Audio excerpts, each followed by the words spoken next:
Welcome to the Slow Living Podcast. If you are ready to ditch hustle culture for good while continuing to meet your personal and professional goals, you are in the right place. I'm your host, Stephanie O'Day, and I work with overachievers from all over the world who are ready to stop living life in triage mode and start living the life of their dreams, one filled with abundance, joy, and a sense of purpose. Life is meant to be enjoyed, not endured. Let's get started. Hi there, Slow Down Society. Steph here, and welcome back to another edition of the Slow Living Podcast. Today is the second part of the first coaching session that I have with Shelly, and it's a fun conversation. We bounce around an awful lot. We're still unpacking her family dynamics, and as we ended this previous episode. So the first episode with Shelly. If you haven't listened, you should go back and listen because we don't really recap at all. We just continue our conversation. She's got a lot of arms and legs in her family. And what I like about how she talks about her family is it's just very matter of fact. And I want to give a little bit of a trigger warning that suicide gets brought up in this coaching call. And I just want you to be forewarned. It's not suicidal ideation on her part. It's just talking about a family member. And I just want to put that trigger warning out there. That said, we talk about quite a bit. I bring up the Lindsay C. Gibson book yet again, which is Adult Children of Emotionally Immature Parents. And there's quite a few past podcast episodes that I bring that book up, but it's helpful. If you're a grown-up and you haven't really healed from your own childhood, stuff keeps coming to the surface over and over again. And so it's just really something that as you grow and age and interact with other adults, you can sort of see, oh, okay, they're still grappling with some stuff that happened in their past, or, oh, they're still not fully healed from their own childhood. And so I am not one to diagnose in any way. I love all of you absolutely unconditionally, but it's also not fun to consistently kind of beat your head against the wall. If you're trying to get someone else to change, you're not going to be able to do that. So that's what mostly this coaching session is about. And again, I am so grateful for you for being here, for listening, and so am very grateful for Shelly for sharing her story and being vulnerable. Okay, here's the episode. So talk to me about boundary setting and taking care of your bio dad and the fact that surgeries are his hobby and you have turned into his sort of ad hoc driver and caregiver for all these years, even though he was absentee. That's kind of a lot. It is. It can be very aggravating. And he's very, I would guess that he suffers from depression. Um, like I said, he's very bitter. He does not like people. You cannot get him to.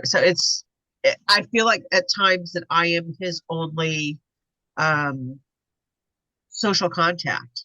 Mm-hmm. He hates his neighbors, and it's just Yeah.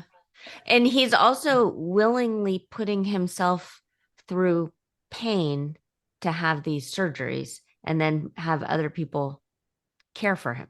because he thinks he's dying every day. I mean, but my mom said he was like that when he was 20.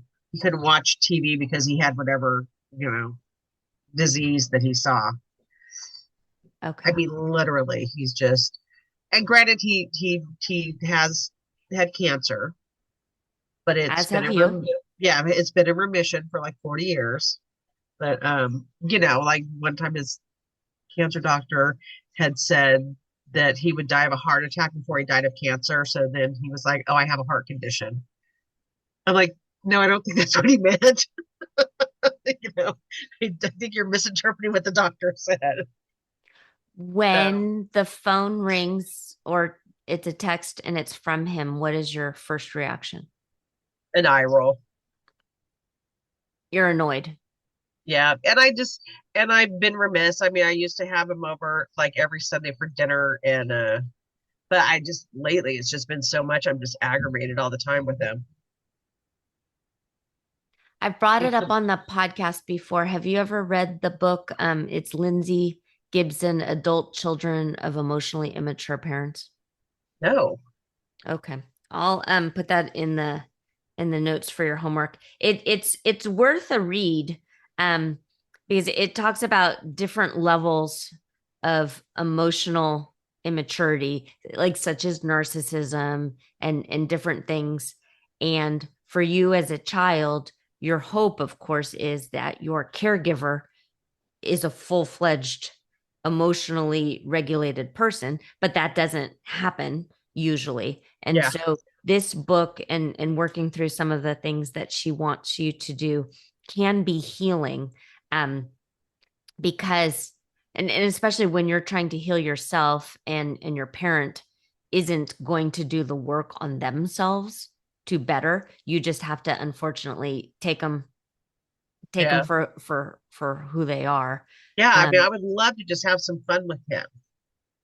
yeah, Like to go be able to go to coffee or go to breakfast and yeah, not have everything focused around sitting in the hospital waiting room. right. And so a big part of it is realizing that's just not going to happen, Yeah. and being at peace with that. And it sucks. It's not fair and it's Yeah. not right, and that is not what you deserve. You deserve much much much better.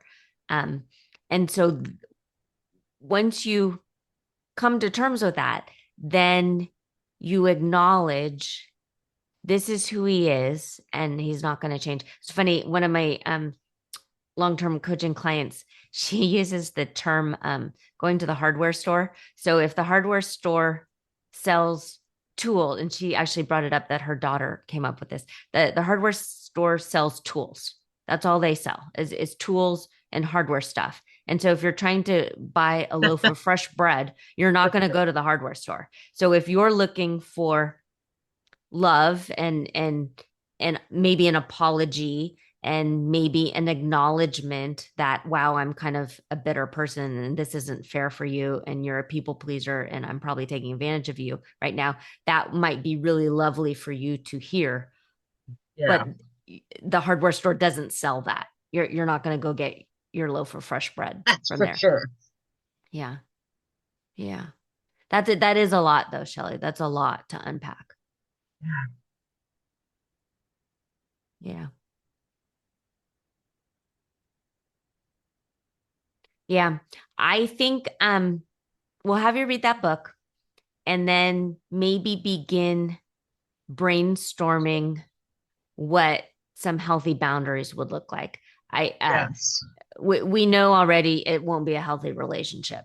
And so acknowledging that, and then you get to decide if, are you wanting to deal with this or are you not? I mean, right now you are dealing with it. And so if that's your choice to continue to do it, then coming up with some sort of uh hard nose, Yeah. preemptively, like And if I this, will, and I know I will continue.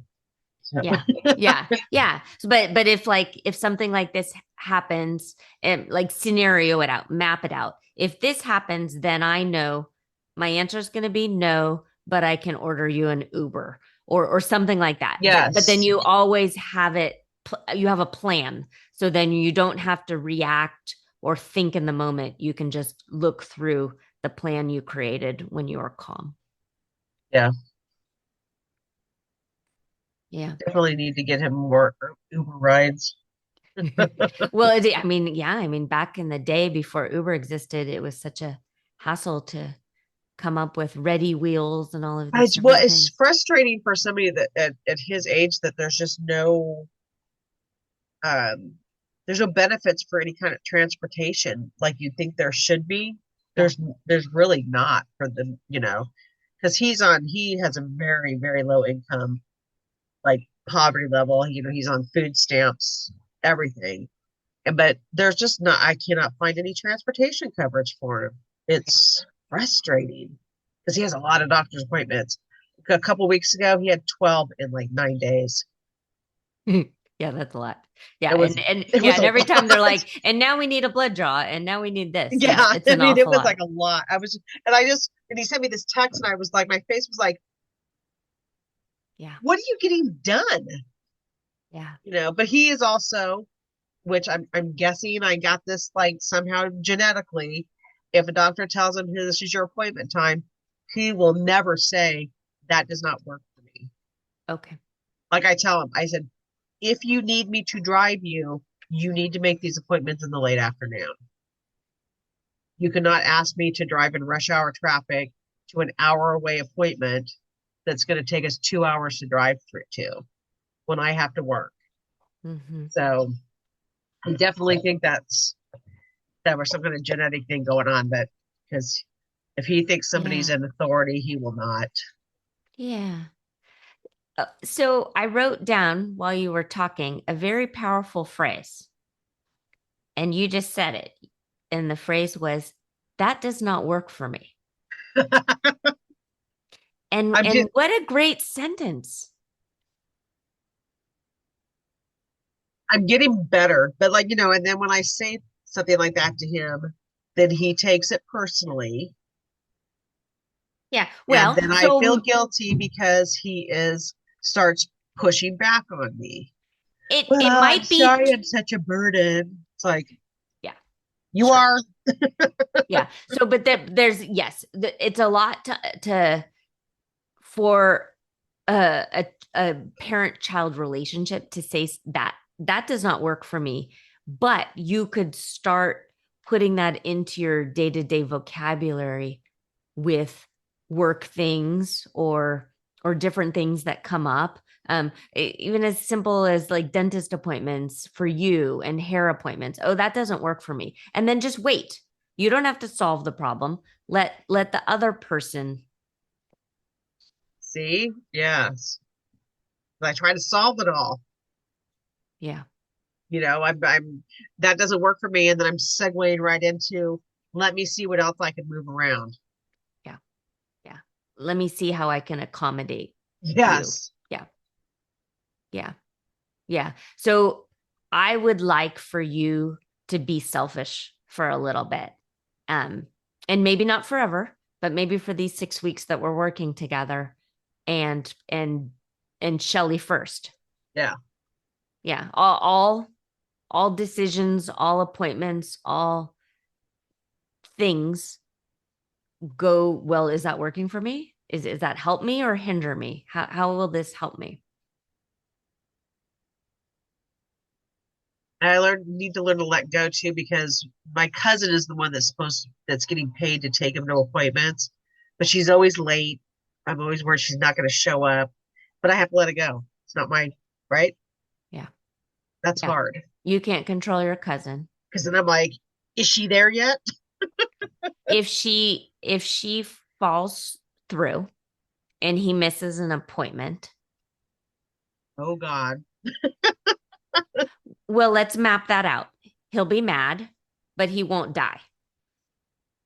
he'll tell you he's going to for sure, for sure. So I mean, his doctor's appointments are very important to him. Yeah.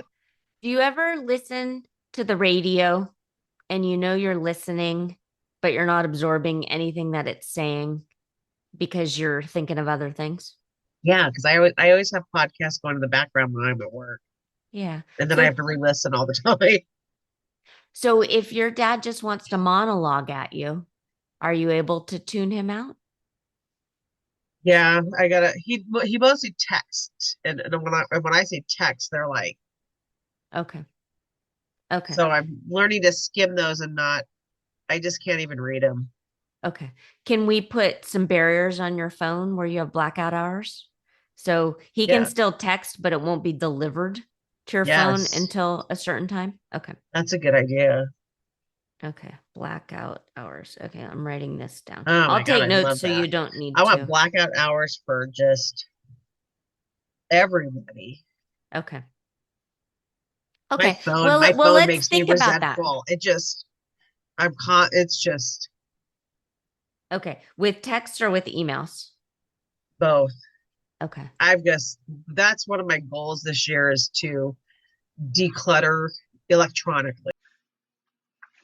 Hey, this is Kelsey. You may remember me from the real life coaching sessions. It's been a while since I did my coaching, and I'm happy to report that I'm still thriving. I could say so many wonderful things about how my life has changed for the better and how I finally built confidence in myself. But what I really want to talk about is the podcast itself. I was really struggling to find myself, and I was wondering how to make everything just slow down. So I literally Googled it, and Slow Living popped up. The Slow Living podcast was my first step into Stephanie's world of ditching hustle culture for good, and I haven't looked back. The coolest part of the podcast is being able to look up whatever is going on with me and finding an episode. Stephanie really hits all aspects of life, and I'm always feeling better after listening. I can't even tell you how many times I've listened to the episode dealing with disappointment to help me through a hard day. I remember crying the first few times because I had felt so alone before, and yet here was Stephanie telling me I'm not alone and that I'm wonderful and she loves me. So give it a listen and know that Stephanie and I think you're wonderful too. Okay. A digital detox. Yeah, I mean, I wake up to 200 junk email. I mean, it's just, because you have to put your email, and in hindsight, 10 years ago, why didn't I think of having a separate email to use for just websites? You know, Got it. that I Okay. did, so it would not come to my email that I need to use every day. Okay. Because when I get up in the morning and I'm deleting 200 emails easily. Okay. Ugh. But you're not unsubscribing. You're just deleting. I I try to unsubscribe at the same time. Okay. I think the unsubscribe doesn't a lot of work with a lot of companies. It really is. I'm not It's enjoying it's how like a wink wink. They're like, okay, yes, you're unsubscribed, and then the next day I'm all, okay, come on. yeah. Yeah. I notice, especially if I'm on my phone and I'm trying to unsubscribe now, it wants me to retype in my email address. I'm like, Yeah, you have it already. I know. Yeah, so I do the Gmail, so it's so I've been hitting as I before I delete, I'm unsubscribe. So I Okay. just feel like it's never ending. They just find a way to worm into your Yeah. and Okay. just your time, your brain. Okay. So I would like if I'll put a time blocking worksheet. Um so there's a few different ways that you can do it. It can be a PDF and you can handwrite it, or it can be like a Google sheet, and so it can be digital. And with the Google sheet, you can add like this is a quote unquote perfect day for Monday, for Tuesday, and that kind of stuff. For right now, for calendaring with your appointments for work and then your dad, are things, how are you mapping out your time? I use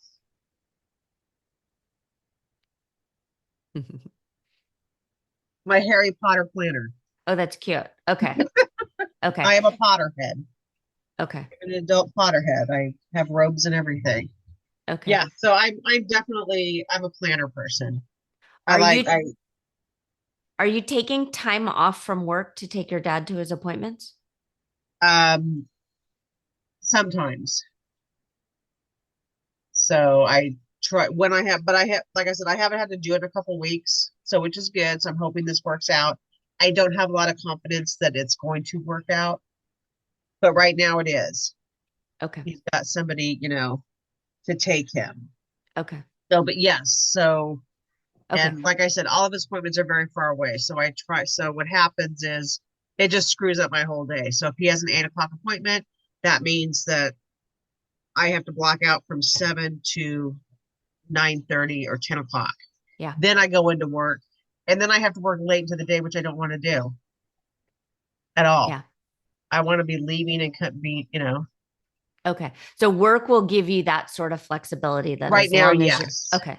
All Yeah. right. That's lovely. That's lovely. And you So don't yeah, so want it to is take advantage nice. of them either. No, and I just and they understand. My boss. She's taking care.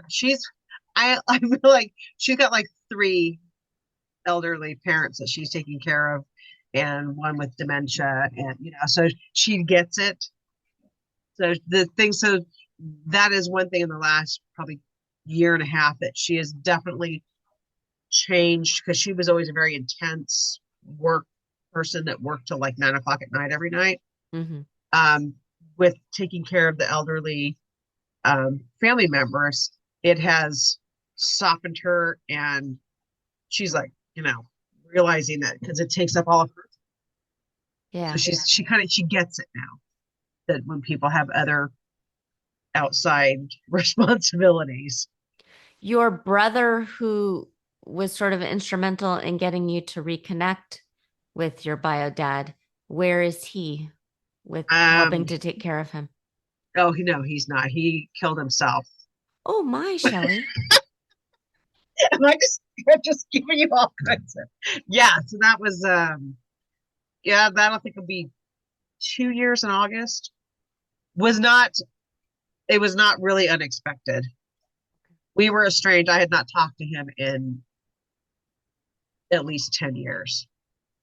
He he was a prescription drugs and alcohol, and he was a hot mess, which is unfortunate because he was very successful. He had been he was an alcoholic from a young age. He had been in recovery for 19 years. He was married. He was a federal agent, very successful, and then he fell off the wagon and just spiraled. Left his wife. It was a mess. Okay. And That's a then he lot. got mean when he got really mean. He left his wife and he married this skank that we went to high school with. It was a mess. So while it was shocking to be told that he killed himself, it was not. I mean, it was either going to be, you're almost glad because it was going to be either an OD, Mm, which his wife had OD'd in very weird circumstances, or he was going to kill himself, or the bigger fear was that he was going to be somebody that shot other people first wow. because he was that much of a mess. So yeah, that it just because I was not close to him anymore. We were very close growing up. We all four of us were, and then we always just. I mean, I think we mourned more. We mourned who he used to be. Sure. And he hadn't been that in like so long. So so he's no help. But he wasn't help when and he wasn't help anyway. He Yeah. just, I think he just, because he was kind of he was definitely a narcissist. Mm. But yeah, so there's that. Yeah, no, that was funny too. My boss one time had said, "Well, can't your sister help with your dad?" I'm all, "I wish, but it's not her dad." Yeah. Like, Yeah. we've all got our hands full. Are you trying really hard to be the one to keep it all together for everybody? No, my sister, my younger sister, she is the driving force in taking care of my mom right now. Okay. And she's good. She's good at it. My sister's very strong. She's very pragmatic. Okay. She's good at boundary setting, Okay. very straightforward, and she has a little bit more time. She doesn't. She's an RN. Hmm. She does not work full time, so she has a little bit more time. Um, and my mom's a little bit easier to take care of. She's um got some health issues which affect her memory, and Hmm. so which it's hard to tell if it's her physical issues that are causing the memory loss in conjunction with maybe the onset of dementia. Hmm. It's hard to know. We're still navigating that right now, Okay. but my So, sister takes the lead on that. so if you're in your early 60s, uh, you're looking at your 80s in 20 years. Have you thought about what type of old lady you want to be and what you're not going to do or be? um well, I hope I'm not working. That's number one. Okay. I want definitely I oh my god, I want to work in the yard. I want to get back. I have this whole room that I'm in. Hmm. This is I mean, bring home some halibut. My husband's going fishing today. Okay. So I'm Okay. hoping he catches a halibut for I dinner. hope so too. Um, this is my craft room. Okay. I scrapbook.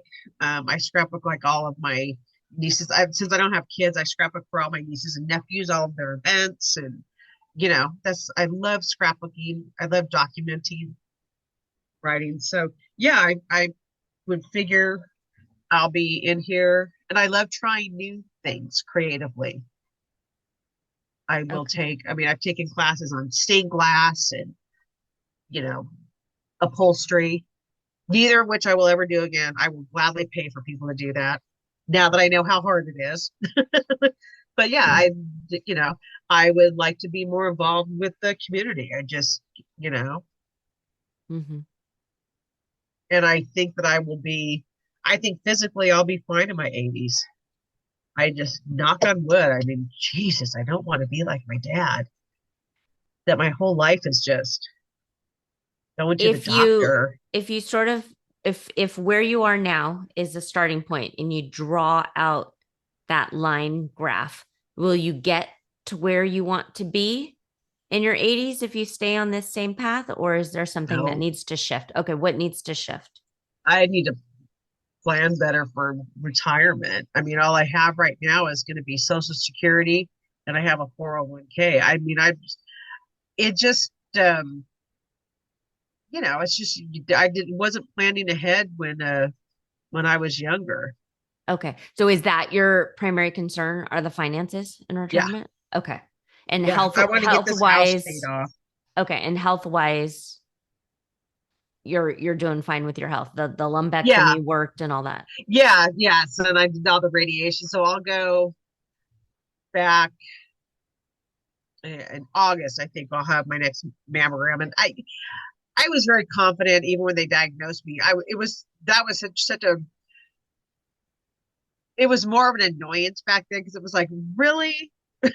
Because it was like, the colon cancer is what runs in my family, both sides, rampant. And then Mm-hmm. I'm the first one. I'm like, what do you mean I have breast cancer? Mm-hmm. so, so Are I you have up every to date with your colonoscopies? yes, yeah. Because I had so many. A few years ago, I had gallstones, but they couldn't diagnose me. I knew what it was. I couldn't Mm-hmm. eat. Right. It was just like all these things. So they kept giving me scans. So I had, I think it was like over a year period, I had like 3 colonoscopies because they kept saying I don't have gallstones. They finally went in for surgery and I woke up out of anesthesia and the surgeon was like, we are so sorry. They're like, your gallbladder was so full of stones, there was no contrast on the scans. They kept telling me Wow. I was crazy. It ended up in the ER with pancreatitis. Yeah, so I had so many colonoscopies. I think I'm good for the next. And my mom has them. And that's the other thing is when your parents have had the colon cancer, and if they keep testing Mm-hmm. clear, it's bodes better for what I don't know. Their doctor explained it to me, but I do. Yes, I keep up on those kind of scans. And, Okay. yeah. Okay. You So I've talk had a couple about of medical things, but I'm otherwise though, day to day, I'm healthy. okay. So if it's going to be something, it's going to be something like surgical, right? Yeah. Take my gallbladder out. You talked about um house being paid off and then also said you had a 401k and then also social security. Do you know those numbers? Do you know what the mortgage currently is, and have you been able to log into social security to see what those payments will be? Um, yes. So my mortgage, I think I have like 160 left on it, which is nice here in, Southern Yeah. California. Yeah. Super nice. And so far we saw Prop 13. Yes. Yay, Prop 13. I know. Oh, Okay. Okay. But like logging into Social Security is not a fun thing to do. There's so many different steps, but it is helpful to see like, oh, whoa, I'm gonna actually be getting yeah. So this. there's like another thing, and I have a couple of tax years that I'm missing, so my Social Security is not going to be Okay. accurate. Okay. But I think the last time I looked, it was like in the 2000s, Okay. and Great. then Okay. um, And then the, with the 401k, do you have an advisor or no, it's just it's just something I can do, and I tried not to look at it, especially right now with things going nuts. yeah. Like I didn't look at it for 5 years, Okay. like especially I didn't open it during COVID. Okay. No So way. I mean, the good news is it is higher today than it was Yeah, so I five think so. years I ago. did check on it about a month or so ago, and I think I have 60 grand in one and maybe another 8 to 10 grand in this another one Okay. from a previous job. I mean, because I have little ones from previous jobs that I've just never touched. Okay. I should roll them all in together, but No, that's okay. So the down and dirty mathing, you should probably at least paper napkin it out to figure out what your monthly living expenses are, um, and then figure out if what you have will cover that, or if you need some aggressive savings or I things will like that. probably need some aggressive savings, and I will need to work on my husband um, reining in that he's 72. Mm-hmm. Oh no, 73. He just turned 73. Okay. He's still And ripping. he's on a roof at 73? Yes, he's like a billy goat. Yeah, you should see him. He can't even find young kids. They can't even Okay. carry 100 pound roll of Okay. material up a ladder. He runs up and down. Okay. Although I want him to retire. I feel guilt. He was Yeah. single literally for 26 years before he met me. Wow. So and his kids are my age. They're a Okay. little bit younger than me. So when he met me, he had mentioned he was not going to get married. Mm-hmm. Was not, and I said, well, unfortunately for me, my end goal is to be married. So you need to make. I said, I'm not into this. Just marriage is important. I Yeah. want that. You got You to know, channel Beyonce and put a ring on it. yeah. So we were married within a year. Good. Good for you. Good. And happy.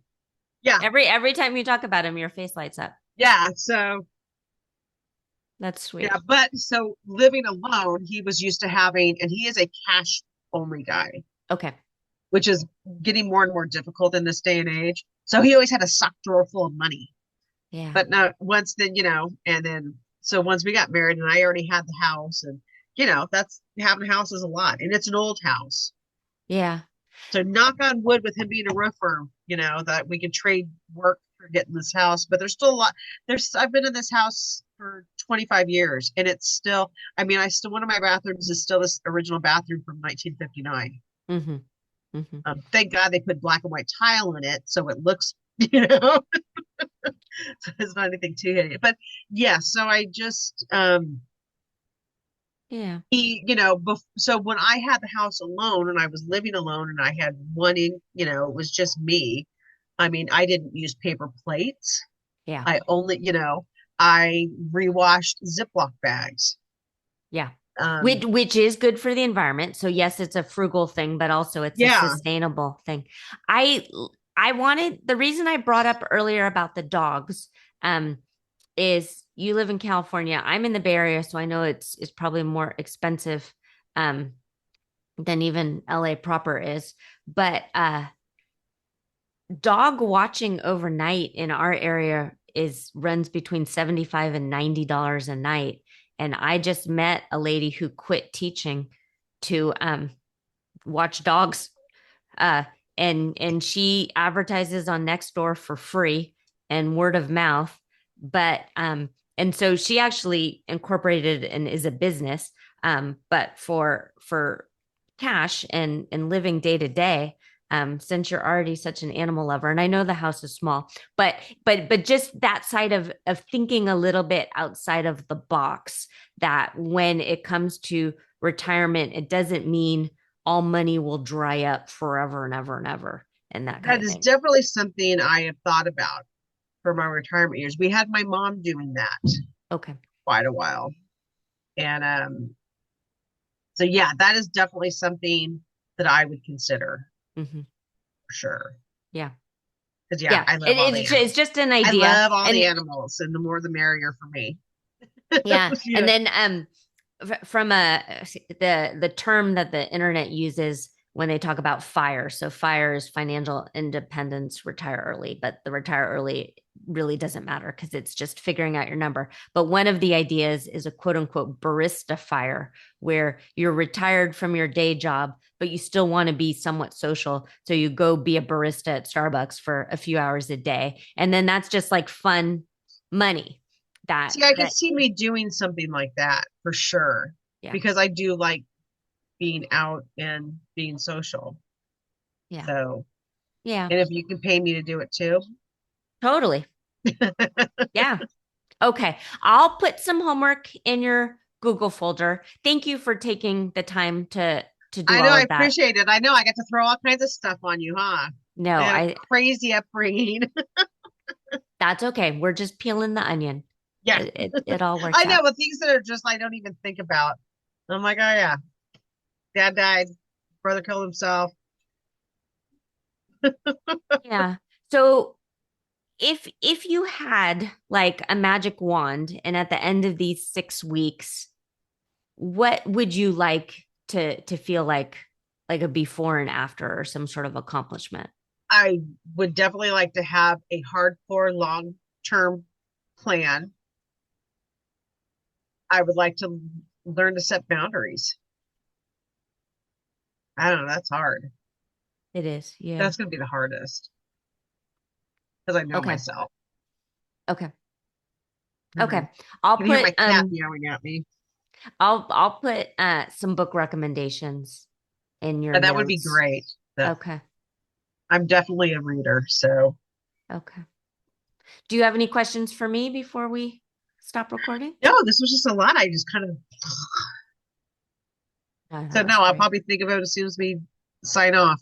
That's 'Cause that's how okay. it I'm is. not going anywhere. You can write to me. All Okay, right. I'm gonna hit the end recording, but you can stay on for a sec. Okay. Hi there. Okay, Steph here. I'm back, and I just want to close off this episode with lots of hugs to Shelly. She shared freely and openly, and as she describes it, has a very interesting childhood and upbringing. And one thing that we talked about, uh, and I wrote it down in huge caps, is that very powerful phrase that she shared.